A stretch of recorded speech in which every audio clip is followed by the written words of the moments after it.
What's up, y'all? It's Cosmic Kage. I know it's been a while, but we're back and we're gonna do another reaction video. And this reaction video, it's gonna be this woman on Instagram just explaining her experience on her first date and possibly some other experiences that she had as well. Let's sit back and watch how this goes. A few months ago, I went on a first date with a guy from Hinge, and on his profile, he said he was looking for a long-term relationship. I was like, period, a man who knows what he wants, and he's going to say it loudly and proudly. We love that. We get on the first date, he's telling me about himself. He's like, yeah, I'm looking for a partner. I like to travel, blah, blah. I would love to have kids. Amazing. Doesn't ask me a single question about me. The only time he found things out about me is if I asked him first, and he was like, well, what about you? So you're telling me a person you've never met before, you have nothing to ask. You don't want to know anything. The art of asking questions might be dead. Curiosity was not in the room with us. It's so difficult for me to understand because I'm literally so curious about everyone ever all the time. I want to know everything. One thing about me is I'm gonna call it out. I literally said, is there anything that you want to know about me? He said, oh, I'm good. You're good? You're all good? You're good on what? You're good on what? And so I'm thinking, okay, I've been on dates before where I'm not really feeling the first date and I'm like mindful of the questions I ask because I don't want to give them the wrong idea. The man asked me on a second date. But it's giving I could be anybody. It's giving it could be a wall and he would be good. And I don't know if this is an epidemic of men who are good looking, who have never had to try a day in their life or like what the tea is. And unfortunately, this isn't the first time this has happened to me. And I know this is happening to some of y'all out there too. Stay safe. All right. So as you can see in that video there, she's basically talking about like a first date experience she had. There's a couple issues and things I want to address in this specifically for you in your dating life and things that you might decide to do going forward. I think the conversation is definitely more important than the interview. If a date feels like an interview versus we're naturally getting to know each other and we're naturally finding out answers to questions. Now, I'm not saying it's wrong to ask questions because obviously it's a good way to know people, but questions also leaves you open to be deceived. It's like asking someone, hey, do you cheat? I mean, how many people are going to sit there and be like, yeah, I cheat all the time, man. It's an easy way for someone to deceive you and to lie. So I don't place too much into questions, especially on a first date, because your actions are going to be the real thing that I see.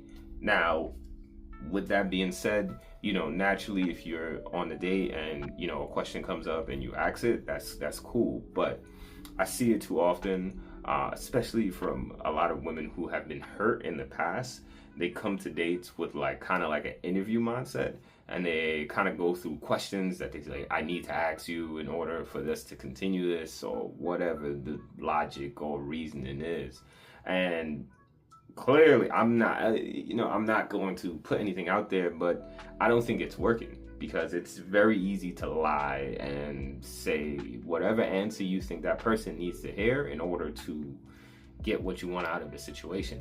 So I think it's more important to you to have natural conversations, and in those conversations a lot of things are going to come up and you just store them as memory notes. Whenever you give someone your game plan, it's kind of hard for you to get to the end goal, right? Like if you sitting there saying, hey, my game plan is to weed out all the people that's going to be toxic, but you letting them know what the game plan is to get to you early, then you kind of putting yourself into that situation. That's my first part of the video. The second part I wanted to go over is how she mentioned like a lot of good looking men not necessarily having, you know, conversational skills. What happens is that when you give someone a lot of agency, you start to see the results of that. If this guy goes on a date and don't have to say much and he's attracting a bunch of women, why would he change his method? Why would he do something different? Why would he sit there and say, I need to improve on this? And this is the same thing that happens with so many people. Men are going to only accept what women are willing to give them. So if a guy is not talking on a date and he's able to secure dates, and the worst part of this, I looked at the comments and she confirmed that she went on a second date with the dude. You kind of are enabling the behavior. So when you put these videos out there like this, you have to understand the level of responsibility and the growth that you come from in these situations. So if you notice that this is a trend, because she said, hey, is this a thing that a lot of good looking men just don't develop these skills?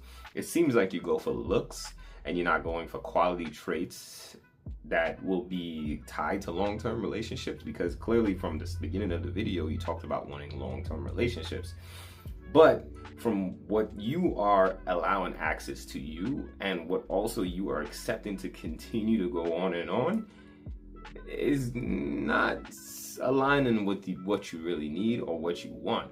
So I would look at these situations and I would go back and I would say, hey, okay, I have these questions. It's not necessarily connecting and the results are not necessarily working. How can I find a way to ask these questions while allowing the other people to open up? And if they don't open up, then these are not people for me. I don't care how good looking they are. And you have to set those boundaries with yourself. You have to keep yourself under control. If you really just gonna keep giving access, I don't know if this guy got some at the end of the second date or anything like that, but continue going out with him is just kind of enabling your behavior, man. That's my end goal and end story, is learn from every situation. Understand that, look, there's people out there that's not going to be genuine, and your questions are it means nothing on a first date, honestly, unless somebody says some wild stuff. But I feel like people that say wild stuff, when you ask a question, you can find that out in a conversation as well. So don't think you necessarily need all these interview questions. But with that being said, I think the real thing is growth and evolution. I don't think at every situation, whether you were in the right or wrong, that you should see yourself as a victim. You have to see, what am I allowing access to? How can I improve this? And how can I make sure that these situations happen less? Because this is still gonna happen. I live in New York City. I'm gonna run through a lot of different people all the time. It's gonna be a bunch of people who have a bunch of options. And that's why New York City was voted as one of the worst places to date. But I have to understand that, and I have to take responsibility, and I have to make sure I grow and get better as an adult. So, hey, hopefully this video helps you. Hopefully you got a little bit better today. With that, Cosmic Kage out.